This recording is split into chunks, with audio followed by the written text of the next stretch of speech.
es qué es un cristiano, qué es el cristianismo.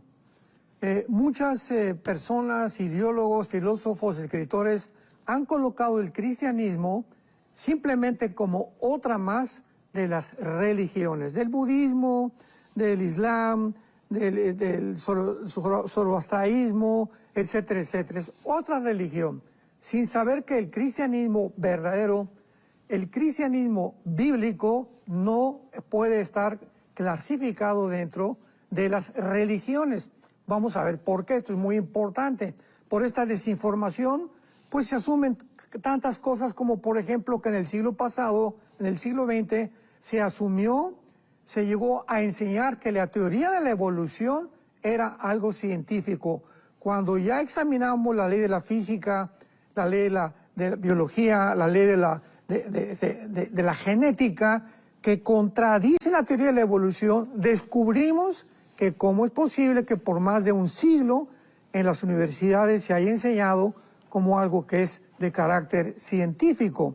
Así, cuando nos sumergimos en la Biblia y cuando abrimos las páginas de la Biblia y comenzamos a conocer la Biblia, descubrimos estas grandes equivocaciones que precisamente por desconocer las Escrituras, el mundo tiene una opinión completamente distorsionada, dislocada, alejada de la verdadera realidad.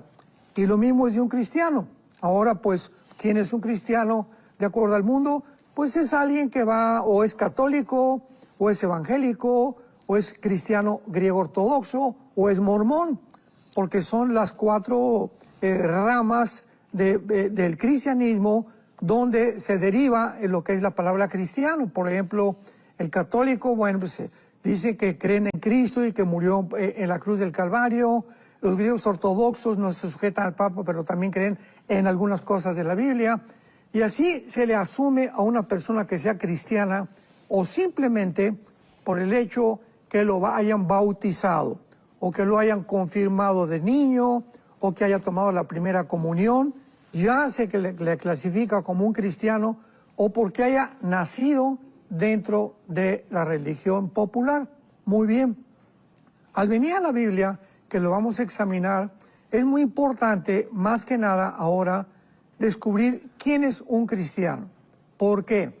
Porque vivimos un tiempo que nadie lo puede negar. Nunca, nunca, nunca, nunca jamás en la historia habían convergido tantas señales.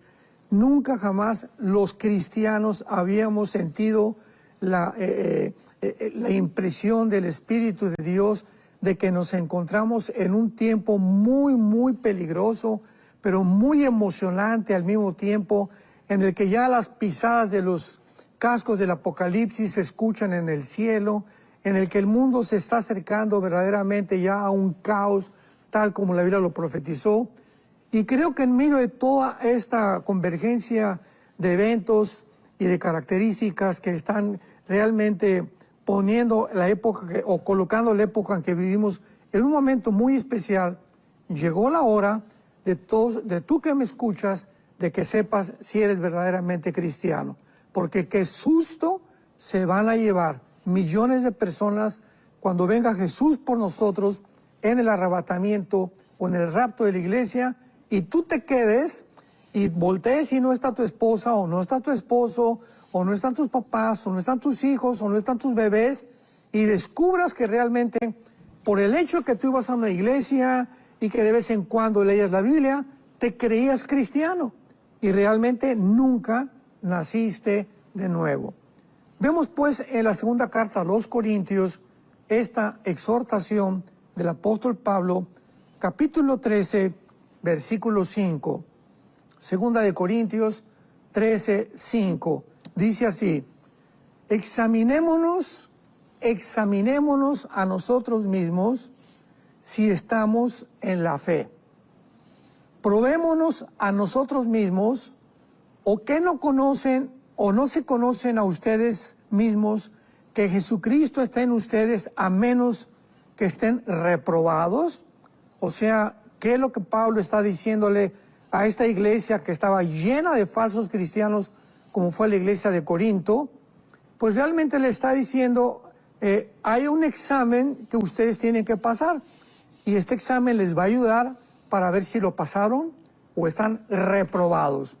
Y este examen pues lo tenemos claramente en la Biblia. Y la primera pregunta que podemos nosotros asegurar, o vamos primero a la primera carta de Juan, porque ahí nos vamos a concentrar en la mayor parte de las respuestas.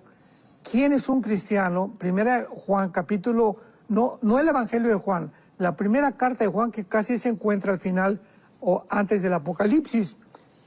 Vamos a ver, la primera característica de un cristiano, de acuerdo al apóstol Juan, es que un verdadero cristiano tiene comunión con sus hermanos en la fe. Dice 1 Juan 1, versículos 6 y 7.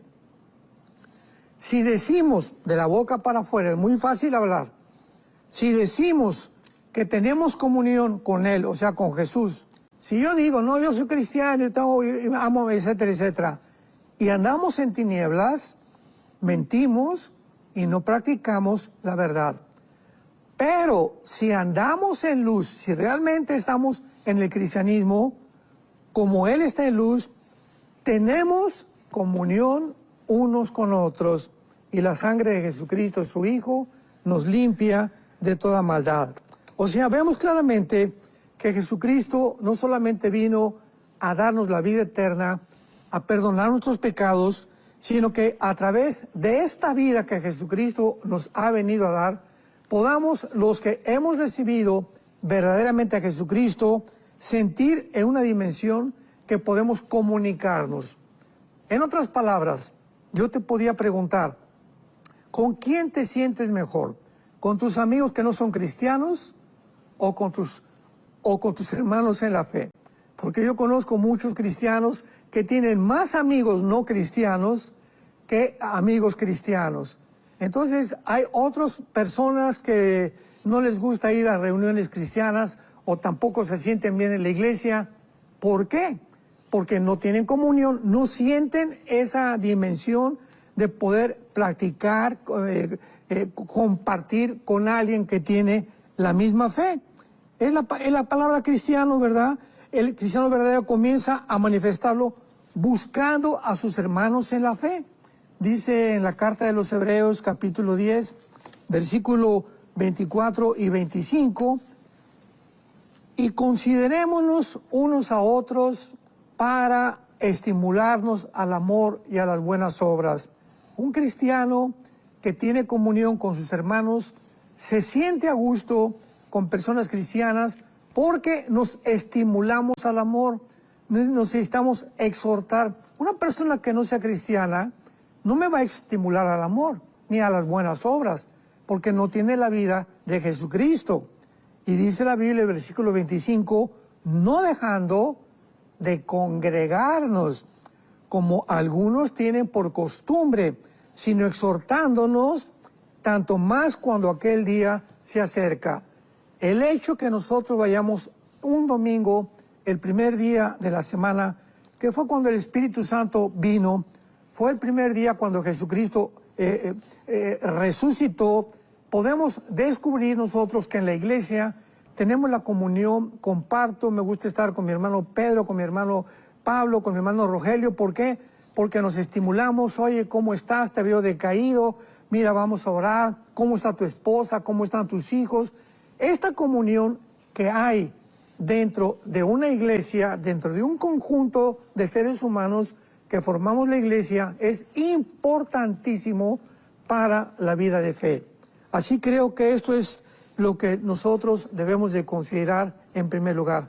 ¿Tienes tú comunión con tus hermanos en la fe? Es la primera respuesta que tienes que contestar. Ahora, dentro del cristianismo hay diversas ramas, ¿verdad? Diversas divergencias, que hay pentecostales, bautistas, nazarenos, carismáticos, etcétera, etcétera. Se llaman denominaciones. Simplemente porque la palabra de Dios, que es la mente de Dios, imaginémonos, es tan grande para la mente humana que es imposible que una sola persona pudiera decir, es que conozco ya completamente todo lo que la Biblia dice, lo entiendo y lo asimilo, porque dice 1 Corintios 8, el que cree que sabe algo, no lo sabe como lo debería de saber. Entonces, un cristiano tiene un lente para ver este pasaje de una forma, otro cristiano tiene un lente para ver otra profecía de otra forma, no que sea diferente, pero es tan profunda la mente de Dios que hay diferentes lentes para ver de diferentes puntos angulares qué es lo que Dios está diciendo. Un ejemplo, hay un choque de un vehículo. Entonces hay 4 periodistas en ese choque que van a escribir acerca del accidente. Muy bien, la persona que está enfrente del carro escribe lo que le pasó al carro enfrente, mira el parachoques, se le cayó, etcétera, etcétera. La persona que está del lado derecho escribe lo que le pasó a la puerta derecha. El que está del lado izquierdo escribe lo que le pasó a la puerta izquierda. El que está hasta atrás escribe lo que le pasó la parte última al carro en la parte de atrás.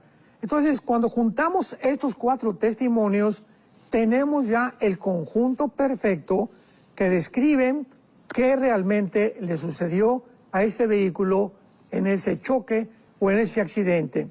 Entonces, así la Biblia ha levantado a hombres como Pablo, como Pedro, como Juan, que han visto de diferente forma. Por ejemplo, Juan fue el apóstol del amor, a Pablo fue al único que se le reveló el arrebatamiento de la iglesia, 1 Corintios 15, 51 al 53, al único, a nadie más se le reveló el rapto más que al apóstol Pablo. Al apóstol Pedro, ¿verdad?, se le revela todo lo que es la vida cristiana y la relación que tiene con el mundo, etcétera, etcétera. Entonces, estas divergencias que hay, un bautista, un pentecostal, un nazareno, etcétera, etcétera, tienen diferentes puntos de vista, no en las doctrinas esenciales. Ahí todos tenemos que estar de acuerdo, que solamente por medio de la fe es la salvación, que solamente a través del sacrificio de Jesucristo, que la Biblia es la palabra indubitable de Dios, y que solamente a través de Cristo podemos tener la vida eterna. Si tú crees que a través del sacrificio de Cristo, que resucitó a los muertos a los 3 días, y que solo por la fe, no por las obras vienen después, crees eso en la Biblia, eres mi hermano. Te puedes llamar pentecostal, nazareno, bautista, no me importa la denominación que tengas, eres mi hermano. Y como eres mi hermano, mi deber moral para contigo es amarte. Y no el hecho de que, pues, es que tú crees que haya lenguas. Pues yo no creo que haya lenguas. Yo creo que la salvación se pierde. Yo creo que no se pierde la salvación.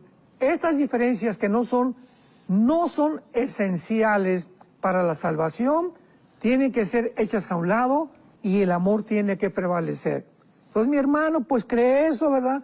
Pero yo lo voy a seguir amando, no voy a levantar una barrera y me voy a creer teológicamente más capacitado, porque no es digno mi hermano, ni siquiera es tan tonto, ¿verdad? Está tan chamaco que no entiende las cosas profundas de Dios y ya no lo voy a amar.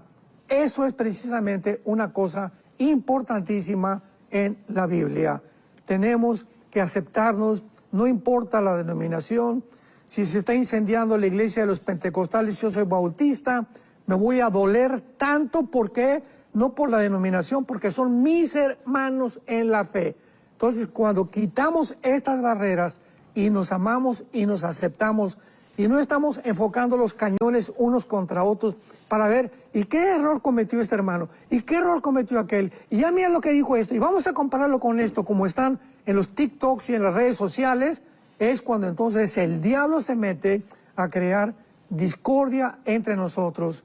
Y dice la Biblia que Dios abomina a la persona que siembra discordia entre los hermanos. La segunda prueba, a ver si ya pasaste la prueba, si realmente tienes un amor por tus hermanos, no importa la denominación, si no hay más orgullo en tu corazón que amor, esto es importantísimo como el primer punto. El segundo que vemos es el que acaba de mencionar Jonás, que un verdadero cristiano reconoce cuando está equivocado, reconoce cuando ha pecado, reconoce cuando algo que está haciendo está ofendiendo a Dios. Este reconocimiento, esta conciencia, solo la pueden tener los que son verdaderamente cristianos. Leamos en la primera carta de Juan, capítulo 1, versículo 8 y versículo 9. Y dice así: si decimos que no tenemos pecado, nos engañamos a nosotros mismos y la verdad no está en nosotros. O sea, no hay una persona que puede irse a la cama hoy en la noche y decir, hoy no he pecado. Es más, tengo 3 días sin pecar. O tengo ya una semana que no he pecado. Bueno, esa persona se está considerando, ¿verdad?, como un fariseo. Bueno, si yo no he cometido ningún pecado sexual, no le he robado a nadie, etcétera, etcétera.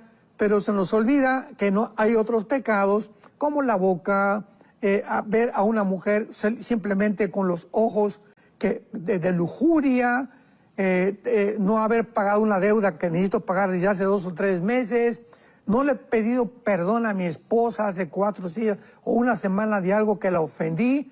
Esas cosas solamente el Espíritu Santo nos puede crear la conciencia para que podamos nosotros sentirnos a pedir perdón. Pero dice la Biblia, entonces si alguno dice que no tiene pecado, se está engañando. Y si te crees de esa manera, ¿verdad?, no eres cristiano. Un cristiano está continuamente analizando su fe, analizando antes de acostarse. Padre Santo, te pido en este momento, Espíritu Santo, que me muestres si en este día algo he hecho, he mirado, he oído programas, he visto en la televisión cosas que no han sido del agrado de ti. Mientras avanzamos en la vida cristiana y mantenemos esta sensibilidad al pecado, no nos vamos a endurecer. Pero si así pasan 5 días, una semana, y no has pedido, Dios, Padre, examíname, como decía David, analiza mi corazón, si hay orgullo dentro de mí, nos vamos a endurecer. Y posiblemente ni siquiera eres cristiano, porque no tienes la conciencia de saber que necesitas sacar fuera la basura de tu corazón. Pero si nosotros confesamos nuestros pecados, vean el sí condicional, si los confesamos, Él, Dios, es fiel y justo. O sea, Él ha dicho, amén, mi sangre te perdona de cualquier pecado y soy justo en segundo lugar porque la justicia ya fue cumplida con la muerte de mi Hijo en la cruz. Mi perdón que te voy a dar, Panchito, mi perdón que te voy a dar, Carmelita, no es porque seas bueno ni porque lo merezcas, simplemente porque hay alguien en la cruz que pagó por ti. Y Él nos va a perdonar nuestros pecados y aparte nos va a limpiar de toda maldad. Hay un ejemplo de un niño que sale corriendo y cae en el lodo. Y llega a la casa y le dice el papá, mira, Pepito, ¿por qué caíste en el lodo? Y Pepito le dice, perdóname, papá. Y el papá lo perdona. Pero ¿qué pasa si lo perdona y no lo baña? ¿Verdad?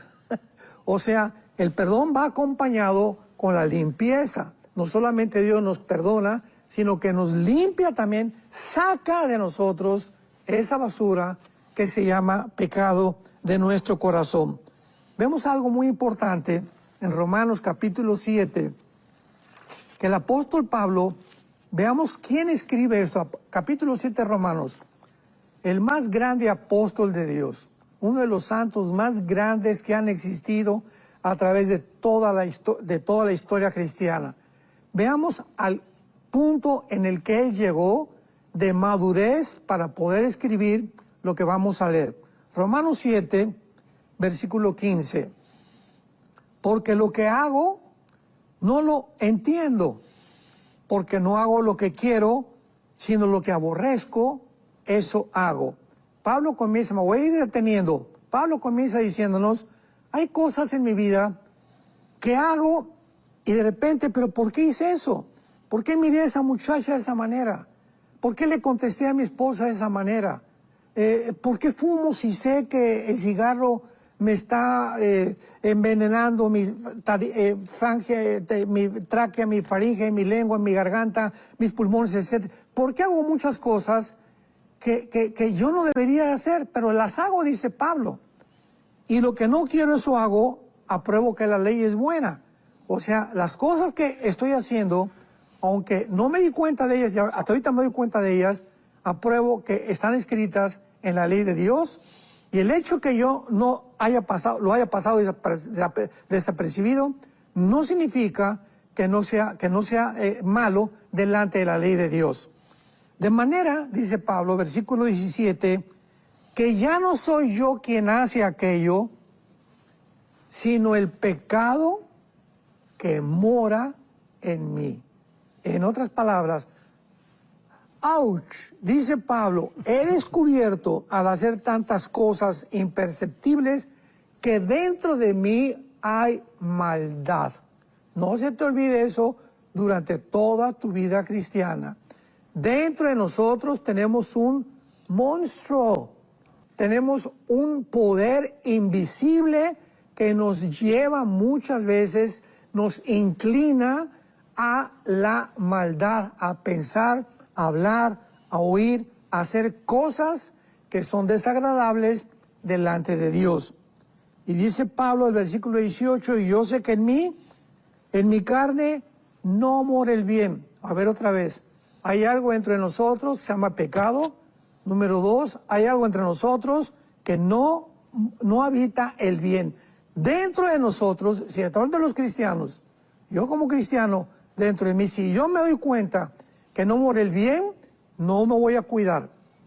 Y les voy a explicar rápidamente un ejemplo. Estamos en una tina de un baño, agarras un globo y le pones la mano arriba al globo y lo metes debajo del agua. Mientras tú tengas la mano arriba del globo, el globo no va a saltar, ¿correcto? Pero el momento en que tú le quitas la mano al globo, el globo sale a la superficie. Bueno, ese globo es el pecado. Nosotros tenemos ahora ya la mano, es el Espíritu Santo el que nos fue dado para dentro de nosotros controlar el pecado.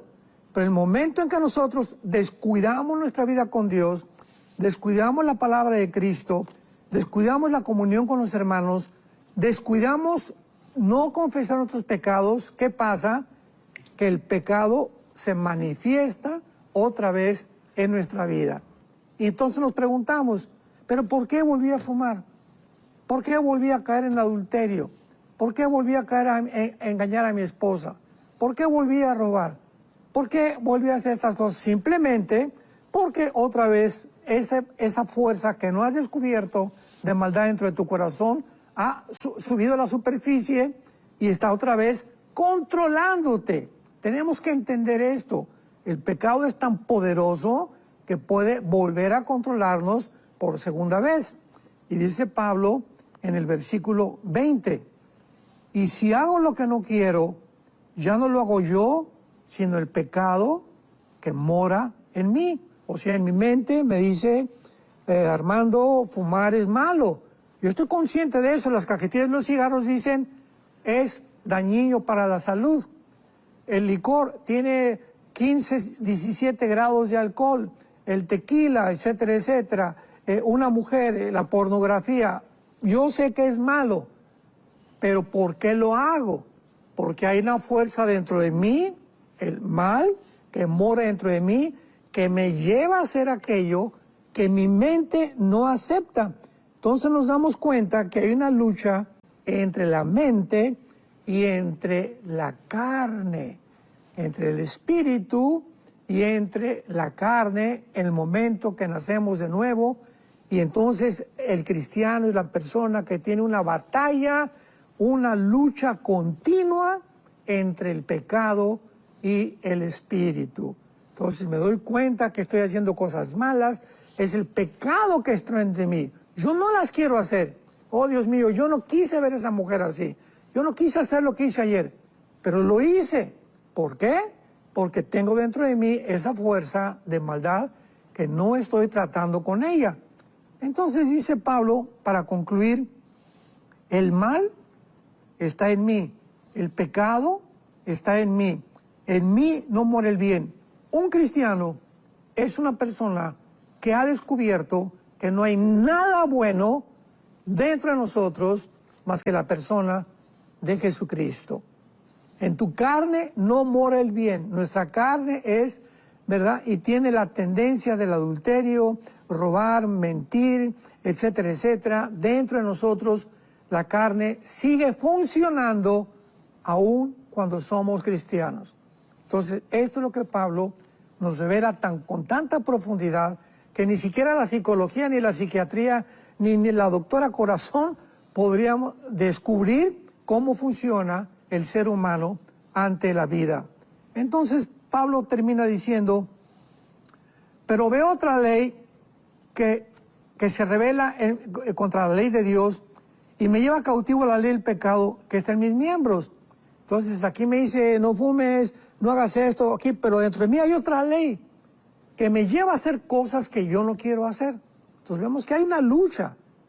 Ya pudimos percibir el conflicto que existe entre la mente y dentro de mí el mal. Miserable de mí, dice Pablo, miserable de mí, ¿quién me puede librar de este cuerpo de muerte? Entonces Pablo, al descubrir que había una fuerza mucho más grande, escúchame, que su fuerza de voluntad. Porque mucha gente dice, no, ya con mi fuerza de voluntad ya no voy a ver pornografía, ya me voy a portar bien. No es cierto, no es cierto, no es cierto, no es cierto. Maldito el hombre que confía en su carne y en sus pensamientos. No, ya. ¿Quién nos va a librar? Nosotros no podemos librarnos de esta ley tan poderosa que tenemos adentro. Pero ya en el capítulo 8 de Romanos, versículo 1, el apóstol Pablo dice, ahora pues ninguna condenación hay para los que están en Cristo Jesús. Los que no andan conforme a la carne, sino conforme al Espíritu. Porque la ley del Espíritu de vida en Cristo Jesús me ha librado de la ley del pecado y de la muerte. ¿Qué pasa cuando una persona recibe a Jesucristo? Comenzamos a fortalecernos, a sentir que tenemos que agradar a Dios, que tenemos que tener comunión con Dios. Me siento en la fortísima necesidad de que tengo que venir a la Biblia a diario para alabarme, para leerla con mi esposa, para en la noche antes de acostarme pedirle a Dios, Padre, hay algo en mi vida que no te ha agradado hoy, y comienzo a sensibilizarme para que el pecado comience a ser sumergido más y más y más y más, lo más que yo pueda, mediante el Espíritu. Dice Romanos 8 también, versículo 11, y si el Espíritu de aquel que levantó de los muertos mora en nosotros, vivificará vuestros pecados. Versículo 13, Romanos 8, 13, porque si vivís conforme a la carne, si le sigues dando gusto a la carne y no confiesas tu pecado y sigues practicando lo que sabes que no debes de practicar, vas a morir. No significa morir físicamente, te vas a separar de Dios. Si eres cristiano, se rompe la comunión con Dios. Dios no nos deja de amar y nos amará eternamente.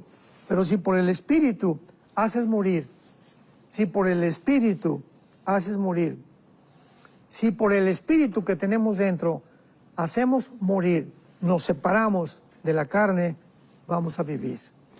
Tenemos que entender que hay, por ejemplo, en el Antiguo Testamento, se iba a decir, no se rasuren la barba, en el Antiguo Testamento no se ponga ninguna marca en el cuerpo, en el Antiguo Testamento tiene que cumplir con 613 en el Talmud y cosas, mandamientos, etcétera, etcétera. Y entonces un hombre, Mateo capítulo 22, se acercó a Jesucristo y oyendo los fariseos que había hecho callar a los saduceos, le preguntaron uno de los intérpretes de la ley. Imaginémonos. Versículo 36. Maestro, ¿cuál es el gran mandamiento en la ley?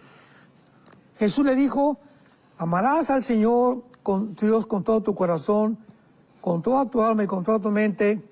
Este es el primero y grande mandamiento. Y el segundo, amarás a tu prójimo como a ti mismo. De estos dos mandamientos se desprende toda la ley y los profetas.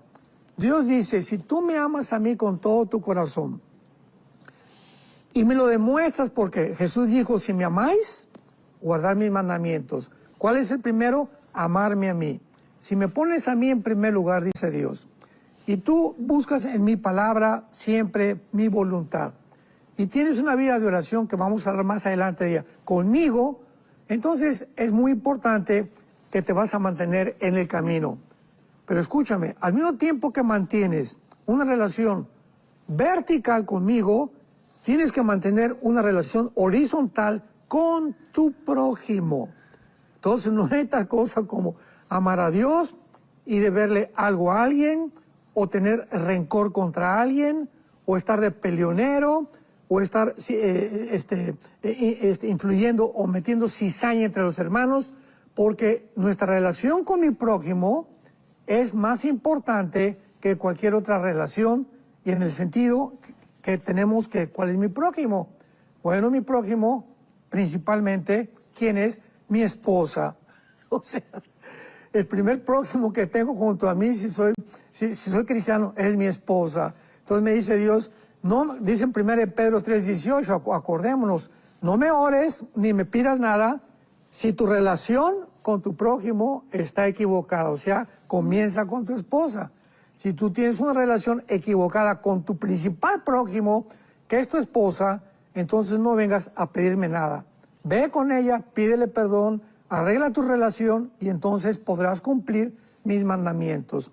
Entonces, si nosotros estamos preocupándonos realmente por mantener una relación con nuestra esposa, con nuestros hermanos, no herir a nadie, no herir la reputación de nadie, no quejarnos de nadie, no hacer público los pecados de nadie también, a menos de que tú vayas con esa persona y lo reprendas, estamos guardando realmente la ley de Dios. Bueno, dice en 1 Juan capítulo 2, versículo 15 y 16, otro pasaje muy mal interpretado.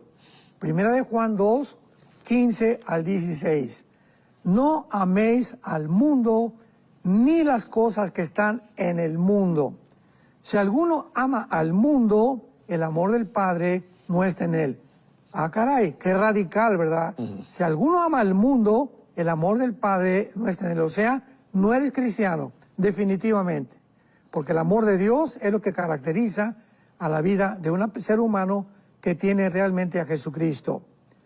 Y entonces explica Juan, porque todo lo que hay en el mundo, los deseos de la carne, los deseos de los ojos y la vanagloria del mundo, no provienen del Padre, sino del mundo. Y el mundo pasa, y los deseos, pero el que hace la voluntad de Dios, permanece para siempre. Esto aparentemente se podría contradecir con Juan 3:16, ¿verdad? ¿Se acuerdan? Porque de tal manera amó Dios al mundo que dio a su Hijo unigénito. Entonces parecería que hubiera una contradicción. Aquí se nos dice que no amemos lo que Dios amó. No, Juan, lo está explicando. Cuando Jesús dice, de tal manera Dios amó al mundo, se refiere a la humanidad, a los seres humanos que estamos en el planeta Tierra. Y cuando dice Juan, no amemos al mundo, está hablando de que no amemos las cosas que están en el mundo, como todos los deseos de los ojos. Los deseos de los ojos, es lindo ver un paisaje, es lindo ver el mar, es lindo ver el campo, es lindo ver los animales, pero hay cosas que Dios no quiere que veamos, como malas películas, pornografías, ver a una mujer y desnudarla con los ojos. Son deseos que hay de los ojos. Si estás gordo, no vayas a una panadería y te metas a la panadería. Qué rico huelen los croissants, ¿verdad? Qué rico huelen las donas, qué rico huelen las conchas. Te estás atormentando, o sea, por el amor de Dios. Esos deseos te van a llevar a romper tu dieta y a caer otra vez, hasta puedes llevar a la diabetes, por no curar tu obesidad. Entonces, eso es a lo que se refiere Dios.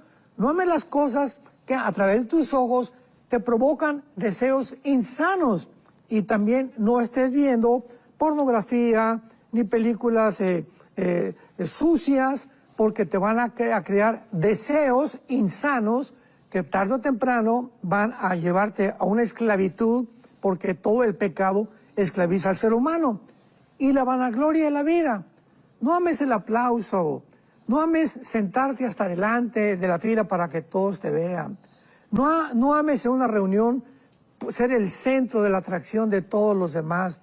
No ames siempre los primeros lugares. No ames esa gloria. No te sientas orgulloso porque la gente te reconoce.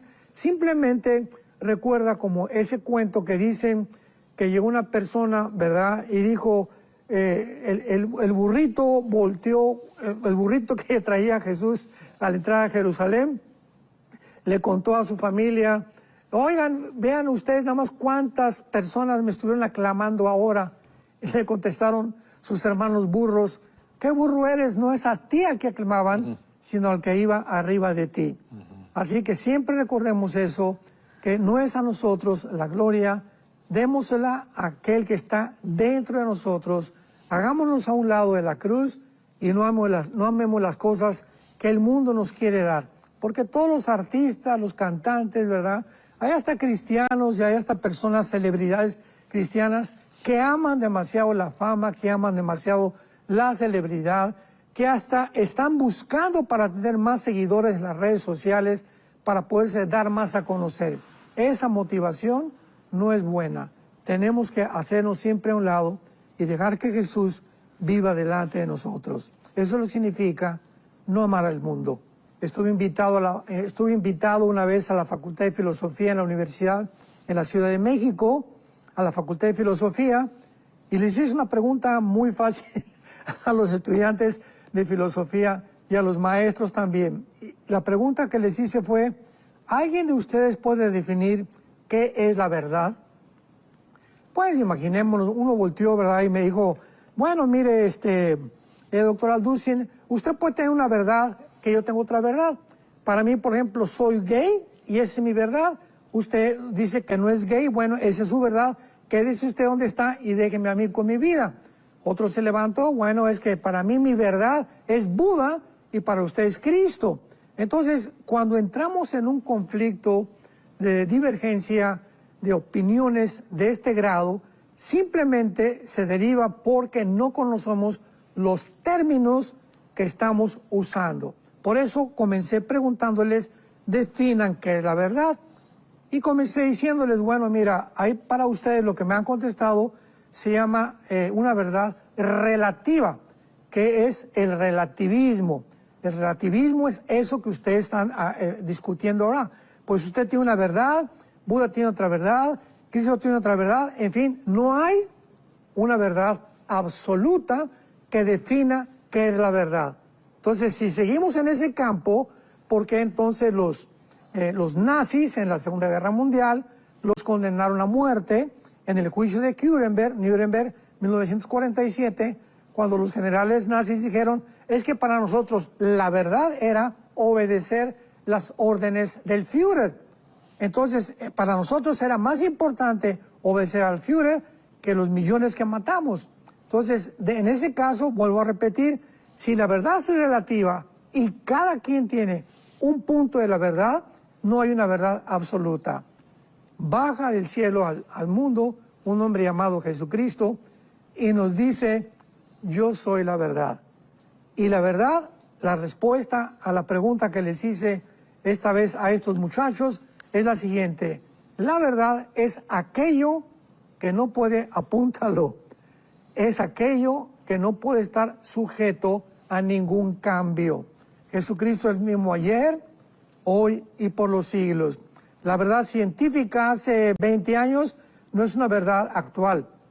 La astronomía es una verdad de la ciencia humana. Definió Plutón es un planeta. Hace 10 años. Ahora se descubrió que Plutón, lo que era considerado un planeta, no es verdad. No está considerado ni ya los requisitos para considerarlo y clasificarlo dentro de los planetas. Y ahora busca un libro de astronomía y ya no encuentras a Plutón como planeta del sistema planetario en que estamos viviendo. Y así nos damos cuenta que la ciencia no puede tampoco tener la verdad. Dijeron que veníamos del chango, que veníamos de los animales. Viene otra verdad, la física, la genética, la biología, y esa verdad que se consideraba verdad deja de ser verdad. Entonces, la verdad solamente puede ser algo que no esté sujeto a cambio, y Jesucristo es el mismo ayer, hoy y por los siglos. Él es la única verdad que existe en el universo. Juan 17:3. Esta es la vida eterna. ¿Qué es la vida eterna? Que me conozcan.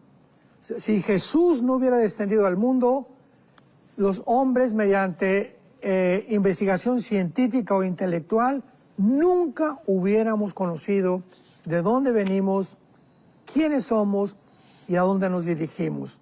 Tenía que bajar Dios en forma humana al planeta Tierra para abrir nuestra mente, al permitirle que Él entre a nuestra vida mediante el Espíritu de Dios, para abrirnos los ojos y dejarnos este mapa que es la Biblia, y la Biblia revelarnos los pensamientos que el ser humano, por su investigación o por más inteligente que seas, no lo vas a poder comprender, y entender que realmente comenzamos a conocer al Dios único, vivo y verdadero. La fe está está íntimamente ligada a la Biblia. Nuestra fe no es un trapo ungido. Hermano, voy a ir al río del Jordán, y cuando vaya a Israel voy a meter una botellita el agua del Jordán y me la voy a traer y me la voy a echar cuando esté enfermo. O la voy a poner ahí y ya casi una veladora. Voy a traer agua del Jordán y me voy a bautizar del río Jordán. El agua del río del Jordán y el agua del río Bravo y el agua del río Nilo y el agua del río Támesis en Inglaterra es exactamente igual. El río Jordán no tiene propiedades milagrosas. Es el agua de un río donde hace 2000 años el Señor Jesucristo fue bautizado, pero el agua no tiene nada de milagroso. El río es como cualquier otro río, y el hecho que Jesús y el Bautista hayan bautizado ahí no significa que va a ser agua milagrosa. Estamos retrocediendo otra vez a Roma, a la agua bendita. Antes entraba a la iglesia y le metía la mano y me hacía por mí que agua bendita, porque le hicieron así y le atribuían propiedades milagrosas. Esto se llama hechicería. Esto es vulgar hechicería. Atribuirle a un objeto, a agua, trapitos o cualquier cosa, poderes milagrosos. Esto es hechicería. Los brujos usan cosas y collares y amuletos, talismanes, patas de conejo. Todo eso está relacionado con el mundo del ocultismo, no con la Biblia. Y les hablo tan claro como el azul del cielo hoy en la mañana, sin tapujos y derecho y a la yugular. Ya no podemos andar con rodeos. Ya no podemos andar diciendo que tenemos que hablar al pan pan y al vino vino. Tú tienes que entender ya claramente qué es la fe. Y ya no estar poniendo un objeto como hace algún tiempo. Me venden un trapito y ahí va la gente y compra el trapito ungido. O te mando este anillo que lo compré en Jerusalén. O este collar que tiene propiedades, y porque este predicador en tal parte lo anunció, y van y lo compran y se lo cuelgan y le atribuyen propiedades milagrosas. O ponen el trapito debajo de la almohada y se les va a quitar el dolor de cabeza, o va a traer que la maldición se va a ir de su casa. Todo eso está relacionado con el mundo de la hechicería. Eso ya no es fe. Y esa hechicería está entrando a las iglesias cristianas. ¿Por qué? Bueno, hace 2000 años en la iglesia de Gálatas, en Gálatas 5, versículo 1, el apóstol Pablo, si alguien no lo cree, les dice a los Gálatas, ¿quién los fascinó para no oír la verdad? Y esa palabra fascinar en el griego es hechizar. La iglesia de Galacia estaba hechizada, estaba controlada por demonios que habían entrado en falsos maestros y pastores que esta iglesia tenía y que les estaba enseñando a los cristianos. es que no es suficiente la muerte de Cristo, necesitas circuncidarte, no necesitas poner árbol de Navidad, no necesitas hacer estas cosas, necesitas ahora agregarle a la obra de la cruz algo extra. Cuando la Biblia dice que cuando Cristo murió en la cruz del Calvario, se finí, caput, se acabó, consumado es, no hay nada que agregarle a la muerte de Cristo para el perdón que hemos recibido. Tratar de, después de la gracia de Dios, decir que necesitamos hacer ciertas cosas para completar la obra de Cristo, estamos llamándole que fue incompleta la muerte de Cristo, y esto es una herejía. Hace algún tiempo, bueno, más bien no algún tiempo, hace algunos días, me entrevistaron en un programa de televisión. Y una de las preguntas que siempre me hacen en Colombia, en Guatemala, donde quiera que voy es, ¿qué se pierde la salvación? Siempre me preguntan esa pregunta. ¿Por qué? Porque el 65-70% de la cristiandad cree que se pierde la salvación. ¿De dónde sacaron esta doctrina?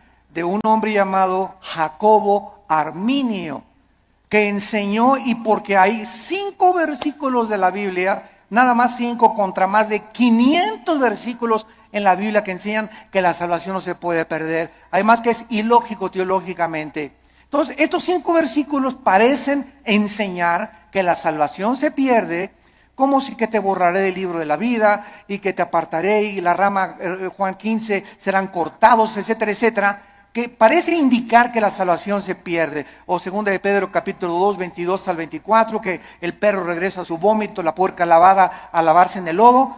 Pero sin embargo, cuando estudiamos estos versículos, nos damos cuenta que los sacaron de su contexto. Miren, es tan simple como esto. Cuando una persona dice que se pierde la salvación, ¿qué está diciendo? Síganme con cuidado.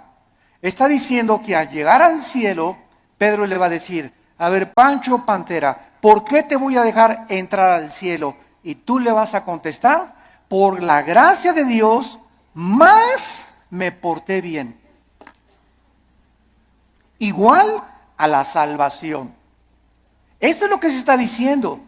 O sea, que la gracia de Dios no fue suficiente. Ahora que ya soy salvo, necesito portarme bien. Porque si no me porto bien, pierdo la salvación. Entonces, ¿qué salvación nos dio Dios? ¿Temporal o eterna? Dicen Hebreos 9 y Hebreos 10 que nos hizo eternamente perfectos y santificados. En el momento que recibes a Cristo, recibes la eternidad. Estamos ya en el reino de Dios espiritualmente. La eternidad está dentro de nosotros, ya. Pero, y ahora en segundo lugar, ¿por cuántos pecados? Apunta todo esto para que te defiendas. ¿Por cuántos pecados murió Cristo en la cruz? ¿Por los pasados, por los presentes o por los futuros? Por los pasados, los presentes y los futuros. Entonces, si existe un pecado que diga que nos hace perder la salvación, Cristo tendría que volver a morir. Cristo tendría que volver a pagar por ese pecado que te hizo perder la salvación.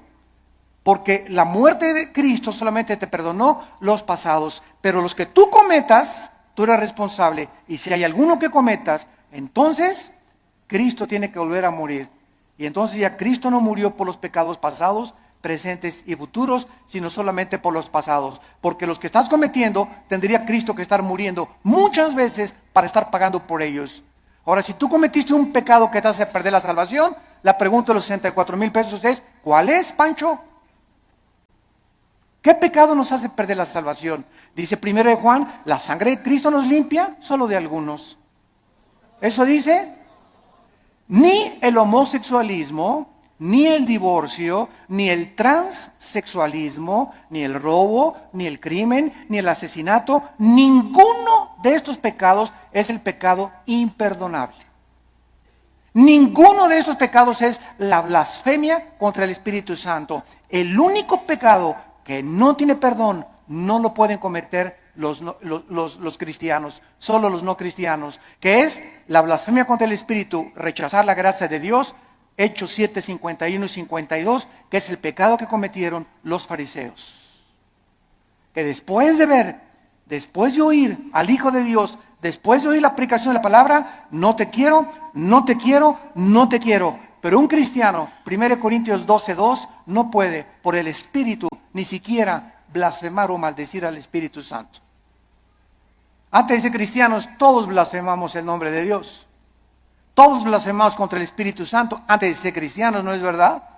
Todos cometimos pecados tremendos. Ahora, cuando nos muramos, otra pregunta, cuando nos muramos, ¿cuántos van a morir perfectos? ¿Dónde está San Anastasio por aquí? O Santa Rita de Casia. Cuando muramos, vamos a morir en pecado.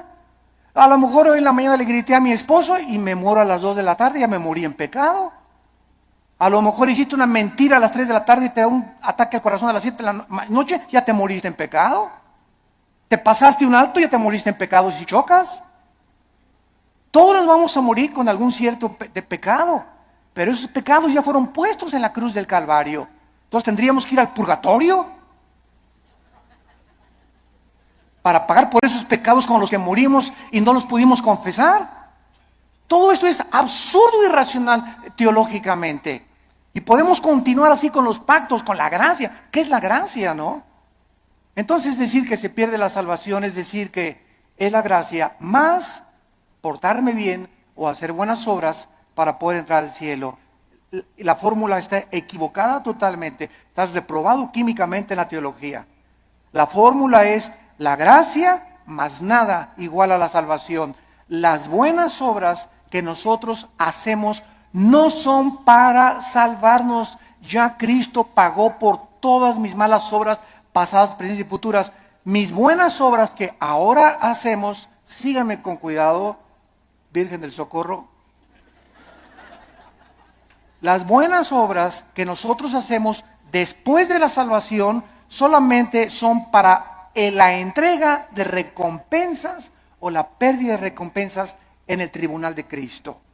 El cristiano ya no va a ser juzgado por sus obras en cuanto a la salvación, sino en cuanto a las recompensas. La fidelidad va a ser altamente recompensada por Dios, un vaso de agua que hayamos dado, lo que hemos hecho en el nombre de Dios, pero no está relacionado ya con la salvación. Ya hemos sido justificados por la fe, ya hemos sido santificados y ya hemos sido glorificados desde antes de la fundación del mundo.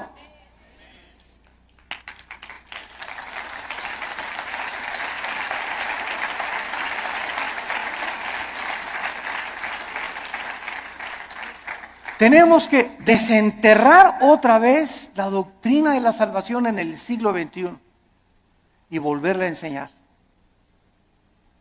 claramente, porque el pueblo de Dios en los errores en que está cayendo es por no tener bases teológicas firmes, doctrinales, de una doctrina elemental como la gracia y la salvación.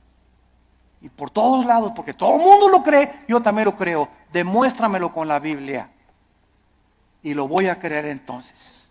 Pero no voy a creer que porque todos creen que se pierde la salvación, yo voy a creer que se pierde la salvación. Yo te lo demuestro y se los dije en la televisión, tenemos el debate con el que quiera y se lo demostramos, ¿verdad? Que es absurdo seguir creyendo que se pierde la salvación.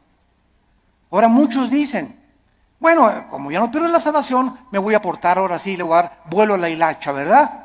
Bueno, dice Gálatas 5:10 que fuimos llamados a libertad, solamente que no usemos la libertad como ocasión para la carne. La persona que dice eso, con que no puedo perder la salvación, puedo hacer lo que quiera, no es salvo. No es salvo. Porque si tienes al Espíritu Santo, no vas a tratar de aprovecharte y tomar la gracia de Dios como una licencia para pecar. Eso demostraría, Romanos 6, que pues pecaremos para que la gracia de Dios abunde de ninguna manera, porque los que hemos muerto con Cristo, ¿cómo vamos otra vez a pecar? O a tratar de pecar voluntariamente. Ya demostraría que ni siquiera tenemos la salvación. Bueno, esto es importante en relación con la fe. Y vamos a ver ahora algunos ejemplos de la fe en algunos versículos en el Antiguo y en el Nuevo Testamento. Vamos a ver en primer lugar el Salmo 27. para que veamos cómo operó la fe en el Antiguo Testamento y tengamos bases más profundas acerca de nuestra fe.